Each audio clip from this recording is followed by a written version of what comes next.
Halo, selamat pagi pemirsa, apa kabar Anda hari ini? Senang sekali kami dapat menjumpai Anda dalam Berita Papua. Saya Yuni Rumbarar bersama tim redaksi telah menyiapkan sejumlah berita menarik dan aktual untuk Anda. Berikut 3 berita utama kami.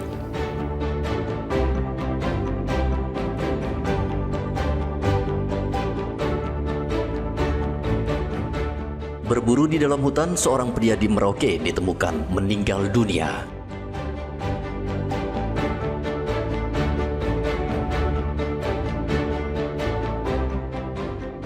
Rebutan lahan parkir, 2 kelompok warga di Sorong bentrok.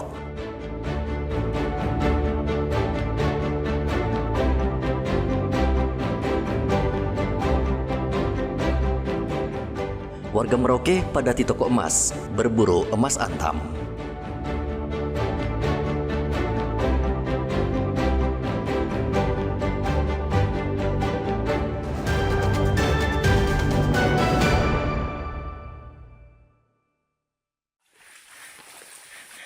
Keluarga akhirnya mendapat kepastian.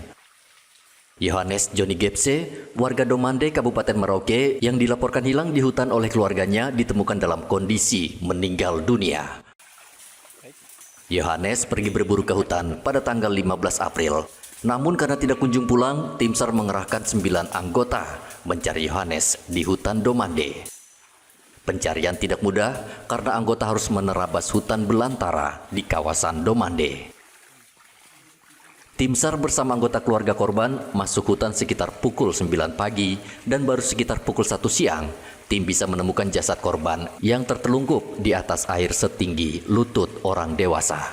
04.19 jam 13.42 wilayah timur, tim SAR gabungan menemukan korban atas nama John Gepse, kondisi mild data. Dan itu korban sudah dibawa ke rumah duka di Domande dan pada Tenggo Whisky 4.19.14.30 dengan ditemukan korban dalam kondisi mild data, kami menutup operasi SAR dan tim kembali ke kantor. Terima kasih. Kondisi jasadnya bahkan hampir membusuk. Jenazah langsung dibawa ke RSUD Merauke untuk dilakukan autopsi. Yohanes sering masuk hutan berburu seorang diri. Polisi hingga kini masih menyelidiki penyebab pasti kematian Yohanes. Apakah dibunuh ataukah meninggal dunia karena sakit? Muhammad Ridwan melaporkan dari Merauke, Papua Selatan.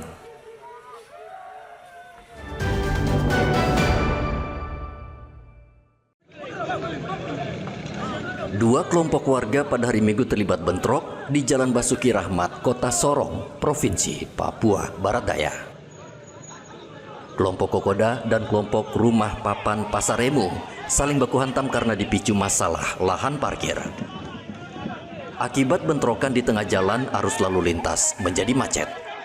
Pengendara memilih mundur atau balik arah karena kedua kelompok bertikai menggunakan parang dan panah. Ratusan personel Polresta Sorong dan Brimopolda Papua Barat Daya dikerahkan ke lokasi untuk mengamankan situasi. Kapolresta Sorong Kota, Kombes Hapi Perdana, mengatakan pertikaian dua kelompok dipicu perebutan lahan parkir.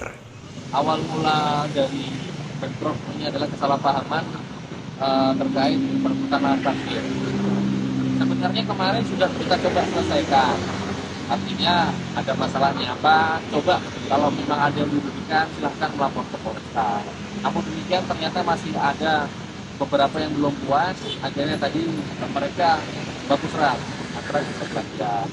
Sehingga kita tadi turunkan untuk personil Polresta Sorong Kota dibantu Brimob karena memang tadi sudah agak sedikit memanas. Namun demikian tadi kita sudah mencoba menenangkan kedua belah pihak, ya, dari pihak Polda dan juga pihak dari kelompok Rumah Papan. Tidak lama kemudian, polisi berhasil memukul mundur kedua kubu dan mengancam akan menangkap dan mempidana mereka yang masih melawan dan saling serang. Topan melaporkan dari Kota Sorong, Papua Barat Daya.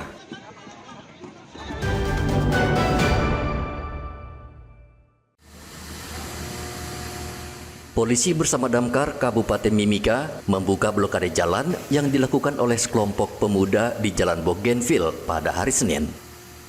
Jalan ini diblokade oleh sekelompok orang sejak hari Minggu sore.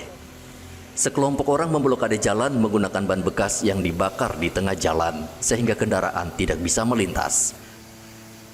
Kabak Ops Polres Mimika, AKP Henry Alfredo Korowa mengatakan pemblokadean jalan pada hari Minggu dipicu pertengkaran antar pemuda yang mabuk.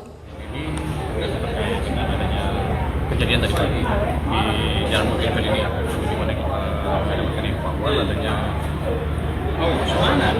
ada lagi ya mengalami terjadi penikaman kemudian ya untuk antara kami sudah membuat visum untuk perkembangan. Kepala Suku Kamoro Gergorius Okoware mendesak polisi menangkap pelaku penganiayaan dan pelaku blokade jalan.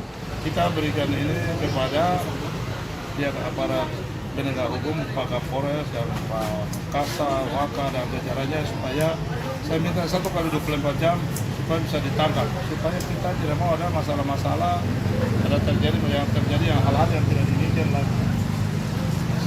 Hal-hal selanjutnya diberikan kepercayaan kepada pihak penegak hukum, aparat itu aparat yang menyelidiki ya.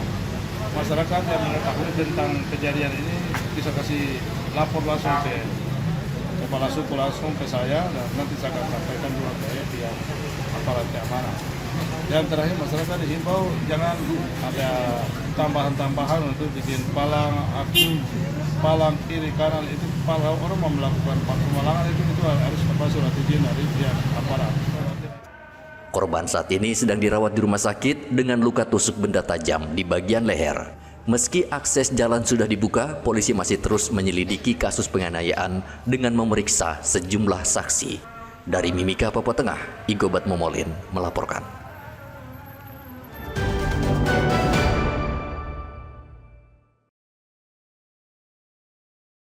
Setelah mencari selama 7 hari, tim SAR Mimika akhirnya menghentikan operasi pencarian Merida. Merida, bocah berusia 3 tahun, hanyut di kali SP2 Mimika, Papua Tengah pada pekan lalu. Kepala Bagian Operasi SAR Mimika, Charles Batralieri, mengatakan pencarian dihentikan sesuai standar operasi prosedur, namun jika lain hari ditemukan tanda-tanda keberadaan korban, maka tim SAR akan turun tangan. Pelaksanaan operasi SAR hari ini sudah selesai dilaksanakan. Pelaksanaan operasi SAR hari ini dengan menyusuri kali sepanjang kurang lebih hampir 3 km mulai dari posisi terakhir korban atas nama Merida usia 3 tahun yang tenggelam atau terseret arus ketika berenang bersama kakaknya. Kemudian menggunakan drone dibantu dengan tim SAR gabungan yang terdiri dari keluarga dan masyarakat yang ikut membantu melakukan penyisiran, kegiatan penyelaman menggunakan aqua eye, namun tidak membuahkan hasil. Bahkan seluruh area di sekitar sungai sudah dilaksanakan pencarian, namun sampai hari ini, sore hari ini belum ada hasil atau hasil masih dinyatakan. Merida, bocah 3 tahun, terseret arus kali SP2 usai ditinggal saudaranya pada hari Rabu. Korban diduga tenggelam dan terbawa arus deras. Dari Mimika, Papua Tengah, Igobat Momolin melaporkan.